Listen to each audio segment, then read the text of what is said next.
오늘 말씀 제목은 너희에게 평강이 있을지어다 입니다. 이날 곧 안식 후 첫날 저녁 때에 제자들이 유대인들을 두려워하여 모인 곳에 문들을 닫았더니 예수께서 오사 가운데 서서 이르시되 너희에게 평강이 있을지어다. 이 말씀을 하시고 손과 옆구리를 보이시니 제자들이 주를 보고 기뻐하더라. 예수께서 또 이르시되 너희에게 평강이 있을지어다. 아버지께서 나를 보내신 것 같이 나도 너희를 보내노라. 이 말씀을 하시고 그들을 향하사 숨을 내쉬며 이르시되 성령을 받으라. 너희가 누구의 죄든지 사하면 사하여질 것이요 누구의 죄든지 그대로 두면 그대로 있으리라 하시니라. 아멘. 아멘. 이 조슈아 리프맨이 쓴 책에 마음의 평안이라는 있습니다. Peace of Mind라는 이 책에 나오는 내용입니다. 어떤 젊은 청년이 어느 노인을 찾아갔습니다. 그때 노인이 이 청년에게 묻습니다. 그대가 원하는 것이 무엇이냐? 청년은 그때 말합니다. 첫째는 건강이고요. 둘째는 돈이고요. 셋째는 미모고요. 넷째는 재능이고 다섯째는 권력이고요. 여섯째는 명예입니다. 그러자 이 청년을 지키 바라보고 있던 노인이 이렇게 말했습니다. 청년, 그러나 평안이 없다면 아무것도 즐길 수 없다네. 평안이 없다면 아무것도 즐길 수 없다네. 그렇습니다. 여러분, 우리 인생에 있어서 가장 중요한 것은 평안입니다. 만약 그 사람이 아무리 돈이 많아도 평안이 없다면 이 돈이 무슨 의미가 있겠습니까? 여러분, 명예도 권력도 건강도 평안이 있을 때 모든 것이 기쁨이요 감사가 되는 것이죠. 아멘입니까? 평안을 잃어버린 채 부자가 되었어요. 평안을 잃어버린 채 대통령이 되었어요. 평안을 잃어버린 채 인기를 갖게 되었어요. 그게 무슨 소용이 있습니까? 가끔 뉴스에 실제 나오잖아요. 엄청난 인기를 누렸던 국민 탤런트 최진실 씨. 스스로 화장실에서 목을 매 죽었습니다. 왜? 평안이 없었어요. 수십억의 이 빌라를 가지고 있었지만 그냥 끊었어요. 현대그룹의 정몽원 회장, 그 엄청난 부를 가지고 있던 사람이 현대사옥에서 뛰어내려 죽었어요. 왜? 평안이 없었어. 박원순 서울시장, 노무현 대통령, 엄청난 권세를 가진 분들 아닙니까? 그러나 평안이 없기에 약을 먹고 부엉이 바위에서 뛰어내려 죽었습니다. 여러분, 그러므로 우리 인생에서 평안은 우리 삶의 가장 중요한 근원적인 요소입니다. 아멘. 왜? 평안이 참된 행복을 가져다 주기 때문입니다. 이 평안. 이 평안. 예. 여자분들이 집을 지키고 있어야 안전하고 평안하대요. 여자분들 밖에 계시면 집이 평안하지 않아. 한자 하나하나가 다 의미가 있습니다. 여러분, 수많은 사람들이 이 평안의 중요성을 알지 못하고 심각하게 생각하지 않고 살아갑니다. 반면에 유태인들은요, 평안이 삶의 너무나 중요한 부분인지를 그들은 알았어요. 그래서 그들은 인사를 나눌 때 뭐합니까? 샬롬 하고 나눕니다. 평안이 있으면 인생이 가장 행복할 수 있기 때문에 이런 인사를 나누는 겁니다. 오늘 본문의 배경이 이렇습니다. 예수님께서 십자가에 죽임을 당하셨습니다. 예수를 따랐던 제자들은 자신들이 의지했던 예수님이 십자가에 피 흘려 죽으시니까 모든 걱정과 두려움이 사라져. 이제 예수님 안 계시면 우리는 이제 큰일 났다. 로마 병사들이 온통 사방에 깔려서 추적을 하고 있습니다. 두려움 때문에 그들은 그들의 어떤 계획도 미래도 잃어버렸고 그들에게 주신 사명, 비전도 잃어버리고 우왕좌왕했습니다. 여러분, 이것이 두려움의 무서운 영역입니다. 우리가 두려움에 빠지게 되면요, 어떤 미래도 계획도 세우지 못하고요, 어떤 비전도 다 잃어버리고 우왕좌왕하게 된다는 거예요. 이게 두려움의 무서움입니다. 죽음에서 부활하신 예수님께서는 그래서 제자들이 무엇이 가장 필요한지를 너무나 잘 아셨습니다. 이들에게 참으로 필요한 것은 돈도 아니요, 명예도 아니요, 먹을 것도 아니요, 입을 것도 아니었습니다. 두려움에 떨고 있는 이 제자들이 필요한 것은 평안이었습니다. 주님은 제자들이 다가가셔서 이렇게 말씀하셨습니다. 너에게 평강이 있을지어다. Peace be with you. Peace be with you. 여러분, 여기에 평강은 헬라어로 에이레네입니다. 에이레네. 그런데 히브리어는 뭐죠? 샬롬입니다. 샬롬. 샬롬은 인간이 누릴 수 있는 가장 최적의 상태가 샬롬입니다. 그러니까 하나님 나라에 있는 모든 복을 담고 있는 것인데요, 이 샬롬에는 안전, 평화, 행복, 건강, 모든 것을 담고 있는 최적의 상태가 샬롬입니다. 예수님께서는 십자가의 죽으심과 부활을 통해서 하나님 나라를 완성하셨습니다. 이 말은 무슨 말이냐? 죄로 인한 인간의 모든 문제와 고통, 두려움, 염려, 질병, 가난을 다 대속하시고 구원하셨다는 뜻입니다. 테텔레스 타이, 다 이뤘다 선포하셨습니다. 그분은 그리고 모든 것을 샬롬으로 그분은 이루시고 그리고 부활하셨습니다. 그리고 그 주께서 두려워 떨고 있는 제자들에게 오늘 다가오셔서 너에게 평강이 있을지어다 라고 선포하는 거예요. 그렇습니다. 모든 것을 이루신 그분, 모든 것을 가지고 계신 그분, 모든 완성하신 예수 그리스도께서 우리에게 주신 최고의 선물이 바로 샬롬입니다. 샬롬. 환경이 좋고 돈이 많다고 결코 평안하지 않습니다. 만약 그랬다면 아까 제가 서두에 말씀드렸던 그 유명한 분들이 그 엄청난 부와 인기와 권력을 누렸지만 왜 스스로 목숨을 끊습니까? 인간은요, 육체가 여러분 누리는 자유로는 충분하지 않다는 거예요.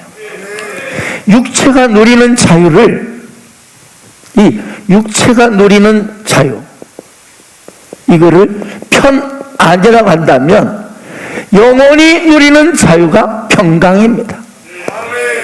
평안입니다. 그러기에 평안은요, 우리의 영혼을 창조하신 오직 하나님부터 오는 수 있는 것이 평안입니다.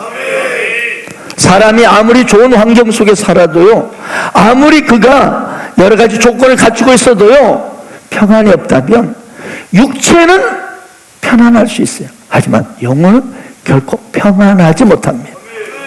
그러나 아무리 육체가 힘들고 환경이 어렵다 할지라도 평강의 주님이 함께 하시만 하면 그 인생에는 평강의 삶이 이루어지는 거예요. 할렐루야. 그렇다면 여러분, 우리가 어떻게 해야 하나님의 이 평강을 얻을 수 있을까요? 어떻게 우리는 하나님의 평강이 우리에게 찾아오는 것일까요? 첫째는 믿음을 가질 때입니다. 우리 인간이 믿음을 가질 때 평안을 얻을 수 있습니다. 14세기 철학자 잔 브리당이라는 사람이 있는데 이분이 어리석은 당나귀에 대한 이야기를 했어요. 자, 한 당나귀가 몹시 배가 고픈 중에 있었는데 마치 감사하게도 건초더미가 가득한 이 두 산을 만난 거예요. 그래서 가만히 살펴보니까 이 두 건초더미가 똑같아요. 그래서 어느 쪽 건초더미를 먹을까 하고 굉장히 고민하다가 망설이다가 드디어 그래 오른쪽 건초더미다 하고 오른쪽에 높이 쌓여있는 건초더미 산을 향하여 한 발, 두 발, 세 발 하고 딱 먹으려 하는데 그때 아니 왼쪽에 있는 건초더미 산이 더 맛있을 것 같다라는 생각이 들었어요. 그래서 다시 고개를 돌려서 왼쪽 건초더미 산으로 갔어요. 한 발, 두 발. 그래서 막 먹으려는 순간에 그때 아니 오른쪽 더미 산이 더 맛있을 것 같아. 그래서 이 당나귀는 밤새 오른쪽 왼쪽 오른쪽 왼쪽 하다가 이튿날 아침에 보니까 두 개의 건초더미 사이에서 죽어 있더라는 거예요. 굶어서. 예수를 이렇게 믿는 사람들이 있다는 거죠. 안 믿자니 불안해서 교회를 가기는 갑니다. 그래서 성전에서 예배드리니 오늘처럼 막 감동이 와요. 별로 안 오신가? 그래서 감동을 받다 보니까 그래 이렇게 해야지 하고 헌신을 하고 싶은데 세상 쪽이 너무나 아쉬움이 다가옵니다. 그러면 어떻게 내가 원하고 내가 좋아하고 내가 꿈꾼 거 어떡하지? 그래서 아니야 하고 또 은혜를 떨쳐내고 세상 쪽으로 쭈삣쭈삣합니다. 그러다 보니 또 아니 이거 아닌데 이거 그래도 예배는 드리고 신앙을 제대로 해야 되는데 이렇게 왔다리 갔다리 안 믿는 것도 아니고 믿는 것도 아니고 마치 당나귀가 굶어 죽은 것처럼 어중간한 신앙의 상태로 살다가 결국 믿음이 실종돼 버리고 그리고 하나님에 대한 열정도 다 사라져 버리고 결국 죽은 신앙으로 허덕거리며 겨우 살아간다는 거예요. 여러분, 신학이라는 것은요, 예수 그리스도가 나의 구주이심을 고백하는 이 고백을 넘어서서 내 삶을 맡기는 것입니다. 반드시 1인칭 단수의 개인적인 나의 고백, 예수님 나의 구주, 나의 하나님이십니다라는 이 고백을 넘어 내 삶을 맡기는 실행이 뒤따라야 합니다. 그럴 때 평강이 옵니다. 의심 많은 도마는 결국 주님 앞에 나의 주 나의 하나님이라는 1인칭 단수로 고백하면서 그때 결단합니다. 내 인생을 주님께 맡기겠습니다. 그리고 그가 어떻게 됐습니까? 그 믿음이 어떻게 됐습니까? 인도까지 가서 복음을 전하다가 순교했습니다. 할렐루야. 오늘 본 말씀 20절 보십시오. 이 말씀을 하시고 손과 옆구리를 보시니 제자들이 주를 보고 기뻐하더라. 제자들은 부활의 주님을 보는 순간 흔들리던 마음이 딱 잡으면서 두려움이 떠나가고 그분에 대한 고백을 넘어서서 이제 드디어 주님이 계시고 주님이 부활하셨다는 그 현장 앞에 자신을 맡기니까 두려움이 떠나고 기쁨이 찾아오기 시작했습니다. 여기서 우리가 깨닫는 그 중요한 것은 뭡니까? 주님이 주시는 평강은요, 고통이 없는 중에 평강이 아니고 고통 가운데 두려움 가운데 평강이 임한다는 사실입니다. 사랑열 50만원 도마가 나의 주 나의 하나님이여 라고 받아들이고 고백하고 자신을 주님께 온전히 맡길 때 그 심령에 순간 평강이 임했습니다. 여러분, 이렇게 이 믿음이란 고백을 넘어서서 바로 자신을 맡기는 것입니다. 자신을 맡길 때 평강이 찾아옵니다. 그 믿음을 가질 때 평강이 찾아오는 거예요. 자, 지금 단순히 육체적으로만 생각해 볼 때 저와 여러분 중에 누가 더 현재 더 편안하시겠습니까? 두말할 것 없이 여러분이죠. 저는 겨우 두 발만 밑바닥에 맡긴 채 저는 서 있는 반면에 여러분 저보다 훨씬 많은 몸뚱이를 더 버티고 저를 째려보고 있습니다. 그러나 여러분 앉아있는 것보다 더 편안한 자세가 있죠? 뭐죠? 들어 눕는 거예요. 바닥에 탁 들어 눕는 거. 그래서 사람이 잠을 잘 때 서서 자거나 앉아서 자는 경우가 없습니다. 물론 최경식 전사는요 앉아서도 코 골고 잘 잡니다. 특별한 인물이에요. 아무튼 보통 우리는 방바닥에 이 방바닥이나 침대에 딱 들어 누울 때 편안하지요. 아멘. 이것이 인간이 취할 수 있는 가장 편안한 자세입니다. 그렇다면 여러분 바닥에 들어 눕는 건 뭐예요? 내 몸뚱이를 완전히 바닥에 맡긴다. 바닥에 맡겨버리는 거죠. 바닥에 맡겨버리니까 편안한 거예요. 할렐루야. 우리의 몸을 맡기면 맡길수록 바닥에 맡기면 맡길수록 편안해집니다. 조금 맡기면 두 발만 맡기면 나머지는 좀 불안합니다. 여러분의 의자처럼 그 정도 맡기면 그 정도 편안함. 근데 바닥에 아예 다 온전히 몸을 맡겨버리면 그렇게 편안할 수 없습니다. 우리 영혼이 그렇다는 거예요. 만약 제가 이 강단이 곧 무너질지 모른다는 두려움이 있다면 어떻겠어요? 지금 저는 두 발을 강단에 선체 평안히 있지 못하고 자꾸 눈치 볼고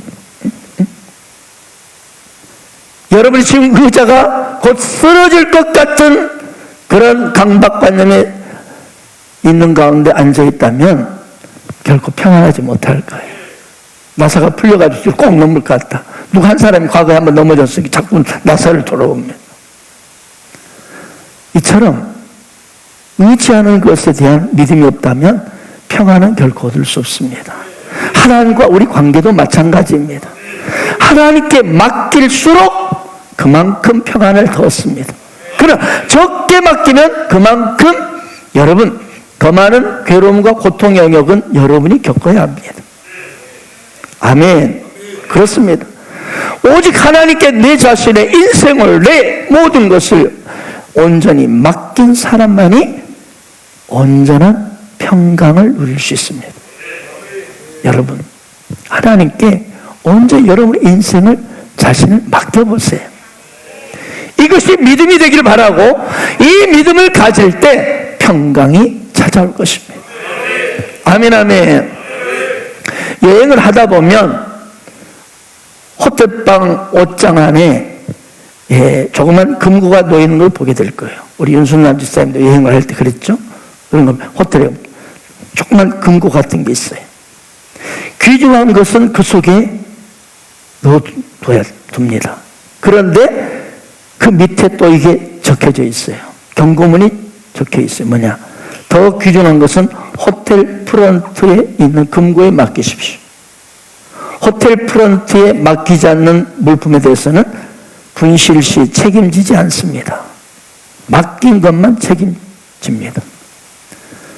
맡길 수 있었는데도 호텔 주인이 조금 못 믿어와서 귀중품을 맡기지 않고 스스로 내가 책임진다면 밤새 우리는 염려하는 부분들이 막 이리저리 염려와 두려움이 있을 것입니다.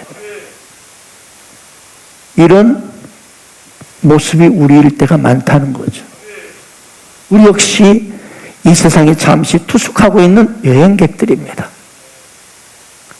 영원히 살 것 같지만 언젠가 아니면 어쩌면 갑자기도 그냥 우린 떠나야 합니다.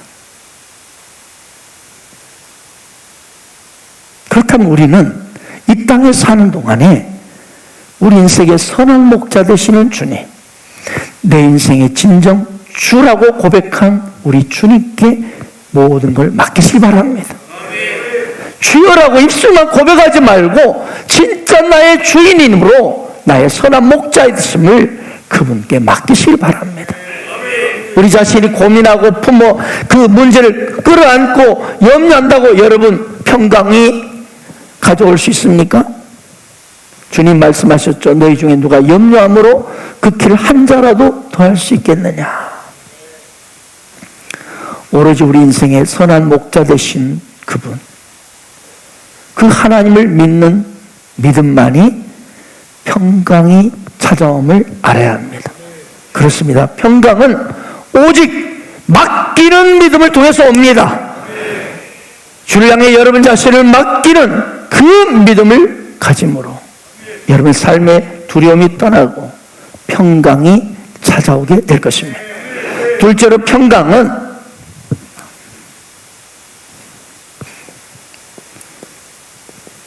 죄사함을 받을 때 평강을 얻습니다. 죄사함. 찰스 스펄전 목사가 어느 날 길을 가고 있었는데 어떤 아이가 새장 속에 있는 새를 자꾸 막대기 하나 푹 찌르는 거예요. 그러니까 새는 그걸 피하기 위해서 이리 푸드득 저리 푸드득 이쪽으로 오면 그걸 푹 찌르고. 그래서 이 찰스 스펄전 목사가 이 아이에게 물었어요. 너 이 새를 어떻게 할 거니? 그러니까 이 아이가 괴롭히다가 죽여버릴 거예요. 스펄전은 아이에게 돈을 주고 새장과 함께 새를 샀습니다. 그리고 새장문을 활짝 열고 새를 날려보냈습니다. 새는 온 창공을 하여 자유롭게 홀라라 올라갔습니다. 그 다음 주일이 부활주일이었습니다. 스펄전 목사는 그 빈 새장을 들고 강단에 섰습니다. 그리고 이렇게 설교했습니다. 여러분, 우리 원수 악한 마귀는 우리를 괴롭히려고 우리를 계속적으로 괴롭히고 고통을 주다가 죽이려고 했습니다. 그러나 우리 하나님은 우리를 너무나 사랑하셨습니다. 그래서 하나뿐인 아들 예수 그리스도를 라는 이 한 분 예수를 엄청난 십자가의 대가를 통해서 엄청난 것들을 지불하시고 우리를 영원히 자유롭게 하셨습니다. 여러분, 우리 인간이 평강을 잃어버린 근본 원인이 뭔 줄 아세요? 죄 때문이에요. 이 죄.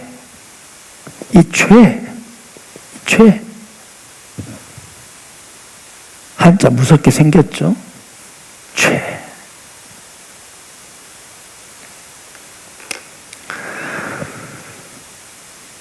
평강을 잃은 적이 언제부터 우리가 평강을 잃었죠? 여러분, 에덴 동산에서 하나님이 금하신 선악과를 따먹고 나서부터 선악과를 따먹은 후 그리고 아담과 하와는 이 죄가 들어왔습니다. 늘 말했지만 이 율법의 사람에게는 늘 죄가 왕노릇합니다. 죄를 범한 후에 평강은 사라졌고 그때부터 두려움이 찾아와 그들은 하나님 낯을 피하여 동산 나무에 숨었습니다. 그렇습니다. 죄야말로 우리 인간의 평강을 깨는 원흉임을 우리는 알아야 합니다. 그러므로 이 인간은요, 돈이 많다고 스펙 좋다고 그리고 외모 멋지다고 결코 평강이 찾아오지 않습니다. 아멘. 뭐예요? 죄 용서를 받을 때, 죄 사함을 받을 때 진정 그 영혼의 평강이 찾아오는 거예요. 그래서 오늘 본 말씀 23절에 주님은 이렇게 말씀하십니다. 너희가 누구의 죄든지 사하면 사질 것이요 누구의 죄든지 그대로 두면 그대로 있으려 하시니라. 아멘. 예수님이 죄사함에 대해 말씀하는 거예요. 왜? 죄사함과 평강은 굉장히 밀접한 관계이기 때문입니다. 여러분, 우리가 마음의 평강을 얻을 수 있는 길은요, 내가 죄사함을 받았다는 사실을 확신하는 거예요. 아멘. 이걸 깨달을 때 평강이 찾아오는 거예요. 제자는 지금요 엄청난 잘못을 저질렀죠. 뭐예요? 그처럼 예수님이 나의 주시오 나의 하나님이라고 했던 그들이 예수님이 당장 붙잡히고 그러자 어땠어요? 모두가 도망쳤습니다. 도망쳤을 뿐만 아니라 오히려 저주까지 하면서 맹세까지 하면서 부인하기까지 했습니다. 그런데 두려워 떨고 우리는 어떻게 하면 좋냐고 두려워 떨고 있는 그들에게 부활의 주님이 나타나셔서 그들 눈앞에 서 계시는 거예요. 그리고 주님이 뭐예요? 야, 너희들 해도 너무했다. 이런 책망을 하신 게 아니라 너에게 평강이 있을지어다 말씀하셨어요. 우리 같으면 야, 너 그런데 주님은 책망하지 않아요. 오히려 평강이 있을지어다. 이 말은 무슨 말입니까? 절대 용서를 했다는 너의 죄 허물을 다 용서했다는 뜻이에요. 여러분, 우리 인간이 영원히 평강을 받을 수 있는 길은 죄 용서를 받는 것뿐입니다. 마음에 이 죄의식이 남아있는 한 결코 평강은 없습니다. 그러면 어떻게 우리가 죄 용서를 받을 수 있지요? 누구든지 전과 7범이든지 그 악질범이든지 상관없이 누구든지 예수 그리스도를 믿을 때 죄는 잠깐이 아닌 영원히 용서받습니다. 주 예수를 믿으라 그리하면 너와 내 집이 구원을 받으리라. 여기서 구원이란 죄사함을 받는 자에게 주시는 영원한 축복입니다. 성경은 또 말씀합니다. 우리는 그리스도 예수 아래에서 그의 은혜의 풍성을 따라 그의 피로 말미암아 속량 곧 죄사함을 받았느니라. 그렇습니다. 누구든지 예수 그리스도를 믿을 때 우리는 그분 안에 거하게 되고 그분의 십자가의 피로 영원히 죄사함을 받습니다. 아멘. 그럼 그러면서 예수님은 오늘 이렇게 말씀하십니다. 내가 너희를 먼저 용서했으니 너희도 용서하라. 왜 그럴까요? 용서할 때 우리 자신에게 용서한 그 사람에게 평강이 찾아와요. 아멘. 그렇습니다. 그러면 여러분 우리 매일 매 순간 먼저 하나님으로부터 내가 용서받았다는 사실을 날마다 의식하십시오. 아멘. 하여튼 매일 매 순간 용서의 삶을 사세요. 그 끝없는 용서의 이 하나님의 용서가 여러분에 충만하고 그리고 여러분도 그 하나님의 용서하심으로 여러분의 그 사람을 그 인간을 용서하세요. 그럴 때 여러분의 삶에 평강이 찾아옵니다. 누군가 아직도 감정을 담아두고 있나요? 누군가에 대해서 몹시 서운한 마음이 있나요? 용서하십시오. 왜요? 하나님이 먼저 당신을 끝없이 영원히 용서하셨기 때문입니다. 여러분이 용서할 때 여러분의 마음에 평강이 찾아올 것입니다. 마지막 세 번째로 평강은 성령을 받을 때입니다. 성령을 받아라. 아멘. 성령을 받을 때 여러분 평강을 받으십시오. 평강을 얻으십시오. 나는 평강을 얻고 싶습니다. 나는 더 평안해지고 싶고 아주 내 삶이 아주 평강이 넘치고 싶습니다. 그렇게 외친다고 평안해지는 거 아닙니다. 내가 노력한다고 평강해지는 거 아니에요. 제가 아마 20살쯤일 때라고 생각합니다. 깊은 산골짜기에 들어갔는데 어느새 날이 어두워졌어요. 그래서 집으로 돌아오는데 얼마나 캄캄 무서운지요. 그래서 두려움을 이겨내려고 어떻게 했을까요? 그때는 찬양을 잘 모르니까 믿음도 없었으니까 크게 노래를 불렀어요. 사나이로 태어나서 할렐루야 그렇게 돼버렸어요. 거기까지만 부르고 아 하고 나도 모르게 털썩 주저앉고 말았습니다. 너와 나 나라 지키는 영광에 살았다. 그 가사 생각도 안 나버려. 너무 무서웠거든요. 여러분, 평강 샬롬은 우리 노력으로, 우리 힘으로 되지 않아요. 평강은 성령님이 주시는 선물입니다. 성령이 임할 때 평강이 임합니다. 오늘 본 말씀 22절 보세요. 이 말씀을 하시고 그들을 향하여 숨을 내쉬며 이르시되 성령을 받으라. 예수님은 평강과 성령을 연결시키고 있습니다. 평강과 성령.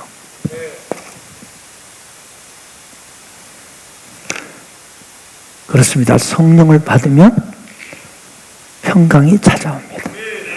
예수는 두려움에 떨고 있던 제자들에게 숨을 내쉬면서 성령을 받아라. 그러면서 평강 주시를 원하셨어요. 그리고 제자가 어땠습니까? 평강이 찾아왔어요. 성령이 임했어요. 그리고 비겁자, 도망자, 반역자 위치에서 그 나쁜 놈들이 영광스러운 하나님 나라의 사도로 그 사명대로 멋지게 쓰임받았습니다. 비전 앞에 온전히 드려졌습니다. 순교자가 되었습니다. 예수님 오늘 또 저와 여러분에게 말씀하십니다. 숨을 내쉬며 이르시되 성령을 받아라. 이 말씀은 에스겔 골짜기에 있는 그 에스겔색, 그 마른 뼈들에게 선포하는 말씀이 생각이 납니다. 마른 뼈들에게 하나님 말씀하셨습니다. 주 여호와께서 이 뼈들에게 이같이 말씀하시기를 내가 생기를 너에게 들어가게 하리니 너희가 살아나리라. 여러분, 하나님의 호흡, 하나님의 르하우, 하나님의 생기, 하나님의 수민 성령이 임하면 그 누구든지 뼈밖에 남지 않는 죽은 영혼일지라도 다 살아납니다. 군대가 되는 것입니다. 어떤 절망이 있을 때도 다 살아납니다. 질병의 자리에서도요, 성령 받으면 살아납니다. 치유가 일어납니다. 가난의 자리에서도 일어나는 겁니다. 오늘 시간 이 자리에 성령이 운행하고 계심을 기억하십시오. 성령을 받으면 그 누구든지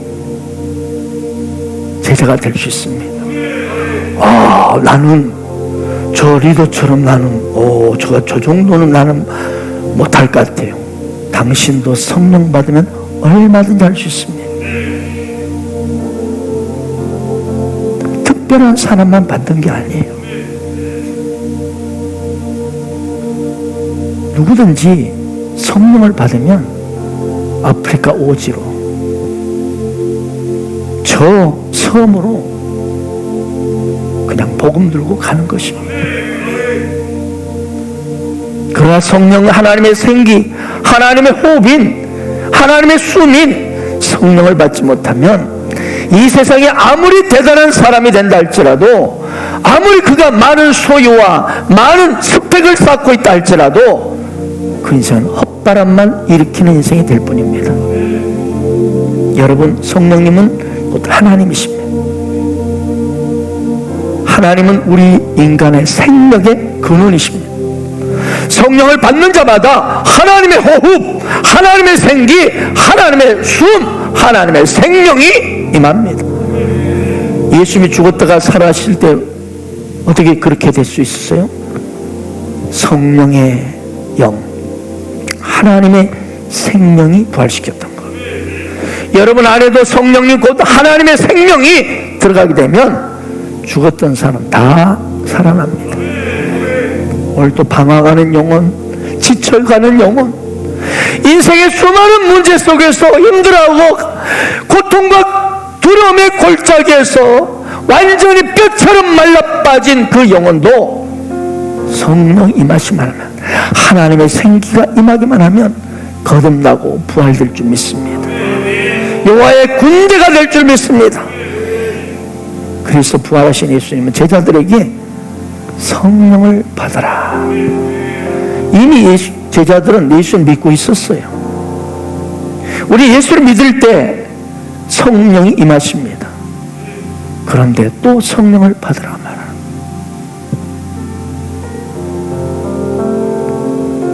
우리가 신앙생활이 미지근한 이유는 뭐냐? 예수를 믿어도 시쳇말로 메가리가 없는 이유는 뭐냐? 하나님의 이 성령의 능력이 임하지 않았기 때문입니다. 당신 안에 들어가지 않았기 때문입니다.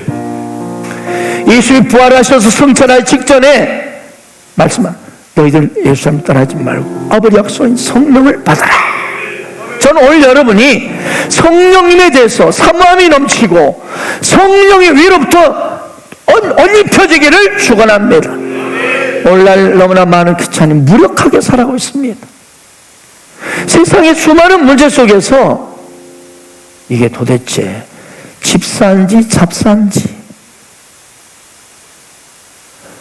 목사인지 목사인지 그렇게 살아가고 있어요. 예수 믿는 것이 다 그렇고 그런 거지 뭐 별거 있어?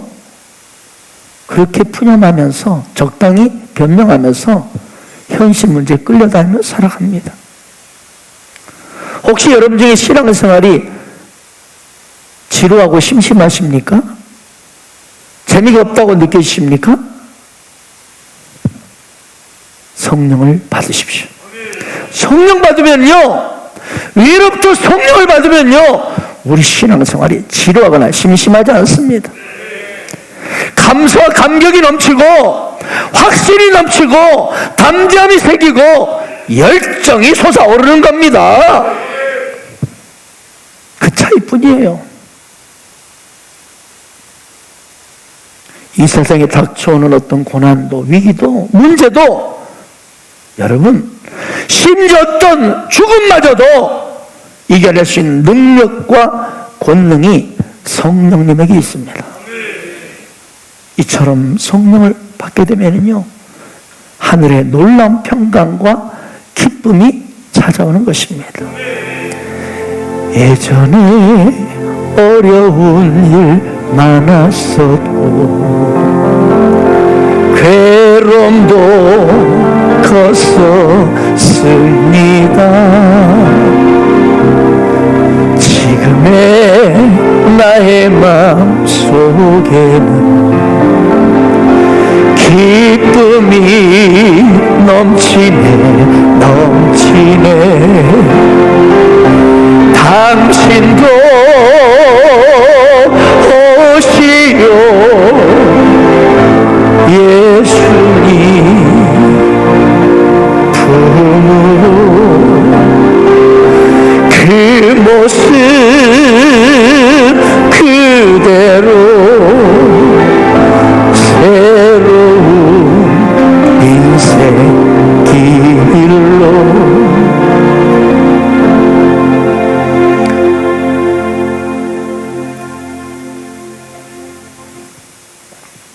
자, 사랑하는 여러분, 그처럼 좋으신 성령, 이 성령을 받을 수 있는 특별한 시간이 지금 우리에게 다가오고 있다는 것입니다. 오늘 제자들처럼 모든 괴로움과 염려, 두려움에 떨던 이들이 모든 염려, 두려움이 떠나가고 평강이 넘치는 인생으로 변화될 수 있었던 것처럼 여러분에게도 이런 복된 시간이 다가오고 있습니다. 우리는 다음 달 11월에 제39차 행복치유수양회를 갖습니다. 그동안 진행되었던 38차 동안의 행복치유수양회를 통하여 수많은 사람들, 수천 명의 사람들이 평강이 넘치는 행복 인생이 되었습니다. 인생의 수많은 고통과 눈물, 한숨 속에서 살던 그들이 그들의 모든 두려움과 염려, 한숨이 떠나가고 참된 자유와 평강을 누리는 인생들이 되었습니다. 오늘 이 자리에 예배드리는 많은 분들이 바로 그 현장을 체험했던 증인들이십니다. 공통적으로 우리 인생길에는 보통 3번의 놀라운 변화, 축복을 받을 수 있는 기회가 주어진다고 하죠. 그런데 저는 이 행복치유상회가 세 번의 인생의 기회 중에 가장 최고의 기회라고 확신합니다. 그동안 행복주장회가 열렸지만 참석하지 못한 분들이 있죠. 사단의 강력한 방해가 있었을 겁니다. 왜? 만약 당신이 행복주에 참석하게 되면 또아리를 틀고 있던 이 귀신 사탄이 그 성령을 받게 되면 여러분 빛대신 성령님이 강력히 들어가면 여러분 도망갈 수밖에 없거든요. 도망가야 되거든요. 그러니까 미리 IQ 2000인 마귀 귀신이 머리를 써서 별별 방법으로 동원해서 이 성령 받는 자를 절대적으로 방해합니다. 생각, 감정, 여러 가지 의지, 환경, 상황들의 문제를 막 만들어내면서 정확히 빠질 수밖에 없는 환경을 막 끌어가면서 갑자기 이런 일이 터져요. 누가 있겠어요? 원수 마귀예요. 행복주장에 참석했던 모두가 이구동성으로 말합니다. 내 인생의 최고의 기회였습니다. 내 인생의 최고의 축복의 시간이었습니다. 내 인생이 이렇게 변할 줄 몰랐습니다. 그 현장을 여러분을 이 39차 행복주장에 초대합니다. 참석하셔서 오늘 본문 말씀에 나오는 제자들처럼 여전히 세상 문제로 끌려가고 힘들어하고 두려움과 한숨 속에 휩쓸려가는 여러분이 이제는 평강이 넘치는 인생들이 되시기를 축원합니다. 꼭 사단의 방해 이걸 돌파하기를 축복합니다. 그래서 기도하셔야 됩니다. 그래서 내일부터 2주간 인카운터 특별 새벽 기도가 시작되는 겁니다. 기도로 무장할 때 원수마귀가 꼼짝 못합니다. 사단의 방해가 떠나갈 것입니다. 그리고 여러분 놀라운 인생의 최고의 기회 그 현장을 경험하게 될 것이고 참으로 평강이 넘치는 인생이 될 것입니다. 노만 빈센트 빌 박사는 평생 동안 주머니에 쪽지 한 장을 넣고 다니며 늘 평안을 누렸다고 합니다. 거기에는 여기 이렇게 적혀 있었습니다. 하나님의 빛이 나를 둘러싸고 있다. 하나님의 사랑이 나를 품고 있다. 하나님 능력이 나를 지키고 있다. 하나님 나를 보고 계신다. 내가 어디 가든 하나님이 함께 하신다. 이렇게 적혀 있었습니다. 여러분의 삶 가운데, 가정 가운데, 일터에서 모든 두려움과 고통을 이겨내시고 주께서 주시는 평강을 누리시길 바랍니다. 사랑하는 여러분, 첫째, 주를 향한 맡기는 믿음을 가질 때 평강이 찾아옵니다. 둘째로, 죄사함의 확신을 가지고 먼저 매일매일 하나님의 용서를 경험하십시오. 그리고 그 용서로 여러분의 가족을, 여러분의 그 사람을, 이웃들을 용서하십시오. 그럴 때 평강이 찾아올 것입니다. 마지막 세 번째로, 위로부터 성령을 받으십시오. 성령 받기를 사모하시고 그 현장을 사모하십시오. 그때 말할 수 없는, 우리 인간의 어떤 것으로도 살 수 없는, 어떤 노력으로도 취할 수 없는 하늘의 평강이 여러분에게 임할 것입니다. 그래서 이 험한 세상, 문제 파도가 하나 끝나면 또 파도가 내게 밀려오는 이 세상에서도 늘 평강을 누리며 살아가는 복된 성도들이 되시기를 주의 이름으로 축원합니다. 아멘.